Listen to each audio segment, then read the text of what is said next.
Bonjour à tous, j'espère que vous allez bien. Alors aujourd'hui on se retrouve pour une vidéo seconde main puisqu'il y a quelques temps j'ai trouvé chez Emmaüs cette magnifique lampe. Avouez que pour 50 centimes ça valait vraiment pas le coup de s'en priver. Il y a un magnifique ruban en organza, des petits éléments en cristal, vraiment fallait sauter sur l'occasion. Bon, je vous charrie, je l'ai prise juste pour la forme de sa carcasse. Ça faisait très longtemps que j'en cherchais une comme ça et que j'en trouvais pas. L'idée aujourd'hui c'est donc de la rénover. Moi je vais utiliser du fil de jute pour lui donner un petit aspect bohème comme on a beaucoup vu ces derniers temps.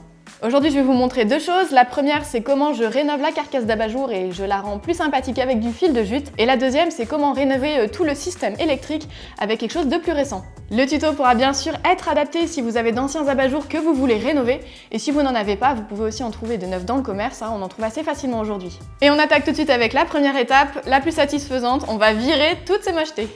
Alors là, je défais le ruban, j'aurais pu tout simplement le couper, mais je me dis que je vais peut-être garder quelques longueurs, essayer de le laver et voir s'il est encore opérationnel pour faire un autre projet de couture par exemple.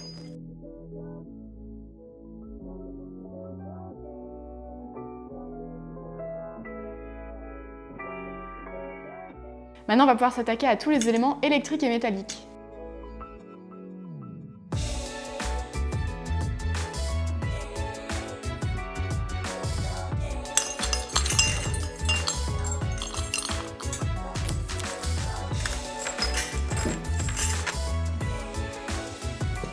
C'est une telle vieillerie que cet élément se dévissait pas, donc on a dû s'y mettre à deux. Ça y est, le début de dévissage est fait, donc je devrais avoir un peu plus de facilité maintenant. Ça y est, je vais pouvoir enfin accéder à ma carcasse. Voilà, j'ai ma carcasse, maintenant je vais la nettoyer un petit peu et puis après je peux passer à la reconstruction. Pour décorer mon abat-jour, je vais donc utiliser du fil de jute. L'idée c'est de l'enrouler tout autour de l'abat-jour. Et donc pour ça, je l'ai choisi de 2 mm de diamètre et j'en ai pris une très grande longueur parce que je pense qu'il y aura pas mal à recouvrir. Donc j'en ai un rouleau de 400 mètres. Allez, je commence à dérouler mon fil de jute. Je vais passer mon fil de jute à l'intérieur de la carcasse. Hop. Et sur le premier cercle que je fais, je vais venir faire un petit nœud qui sera caché après à l'intérieur, qu'on verra pas. Il faut bien tendre, c'est ce qui va faire que ça sera très joli. On viendra couper à la fin et faire une jolie finition. Maintenant commence la partie la plus longue et fastidieuse. Il va falloir enrouler la corde sur toute la carcasse. Donc à chaque fois, on passe le rouleau et on enroule, on passe dans le cercle du bas et on vient rejoindre le cercle du haut. J'ai déjà fait 4-5 tours et donc je vais venir plaquer mes éléments les uns aux autres. Puisque voilà, je veux un effet quand même assez serré.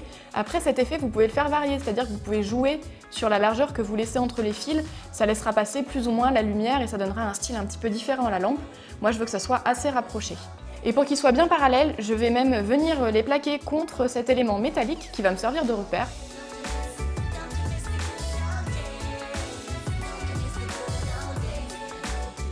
À chaque fois que je viens plaquer, je vérifie aussi que j'ai une bonne tension de fil.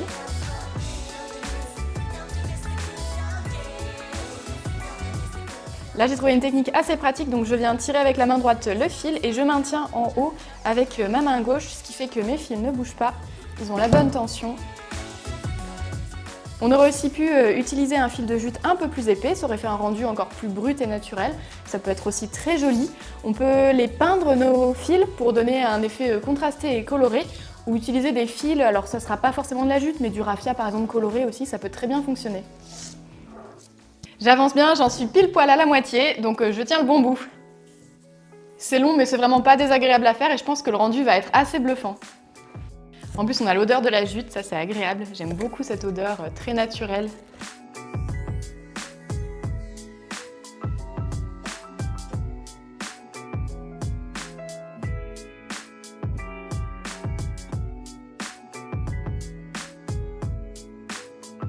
Ça y est, j'ai terminé, donc je vais couper une grande longueur de jute pour garder un petit peu de marge pour faire mon nœud et puis je vais venir fixer à l'intérieur.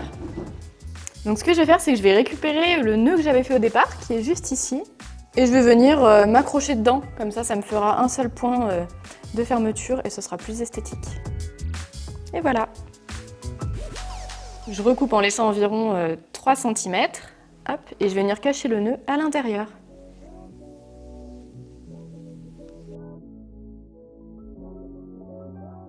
Et voilà, ma lampe est terminée, je suis vraiment très contente du rendu. J'adore le côté naturel de la jute, je trouve que ça fait vraiment un rendu très doux. On pourrait aussi imaginer personnaliser la lampe avec des petits rubans. Ici j'ai un ruban avec un petit effet dentelle qu'on peut positionner soit en haut, soit en bas de la lampe. Ou alors on peut aussi utiliser des galons à pompons. Ici j'en ai un effet terracotta, on peut venir le fixer en bas de la lampe. Moi personnellement j'aime vraiment l'effet naturel et je vais mettre la lampe sur ma terrasse, donc ça sera beaucoup plus dans le style si je la laisse neutre, mais vous pouvez tout à fait accessoiriser. On va maintenant pouvoir préparer toute l'installation électrique. Donc moi je vais utiliser ici ce petit kit que j'ai trouvé chez Castorama. Il n'était pas très cher et puis il y avait tous les éléments qu'il faut, le plafonnier, le fil électrique et puis la douille. Mais bien sûr vous pouvez aussi utiliser des éléments que vous avez choisis différemment et individuellement. Donc une douille, un plafonnier et puis un câble électrique. Si vous avez tous vos éléments qui sont pris individuellement, il va d'abord falloir les assembler. Donc fixer votre câble électrique à la douille bien sûr et puis ensuite venir le passer dans votre plafonnier. Moi c'est déjà tout préassemblé donc c'est assez pratique. Je vais juste enlever le domino qui va me gêner pour passer dans le trou de la lampe et puis venir fixer sur ma lampe. J'enlève aussi la rosace qui va me gêner. Et alors là je vais tout simplement passer le câble électrique dans le trou de la carcasse. Ensuite on réinstalle la rosace.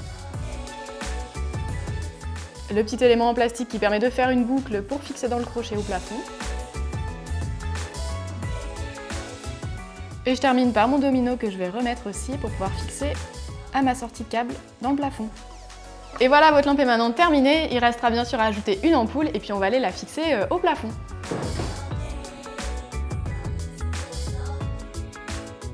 Et voilà, cette vidéo est maintenant terminée. J'espère que l'idée vous aura plu. N'hésitez pas à la reproduire sur vos abat-jours à la maison. C'est vraiment hyper facile, donc n'hésitez pas. Moi, je prends vraiment de plus en plus de plaisir à aller en ressourcerie finer des petites pépites, les mettre à mon goût et puis avoir comme ça des pièces uniques. Si la vidéo vous a plu, n'hésitez pas à laisser un petit pouce ou un commentaire. Et puis moi, je vous dis à très vite avec plein de nouvelles idées.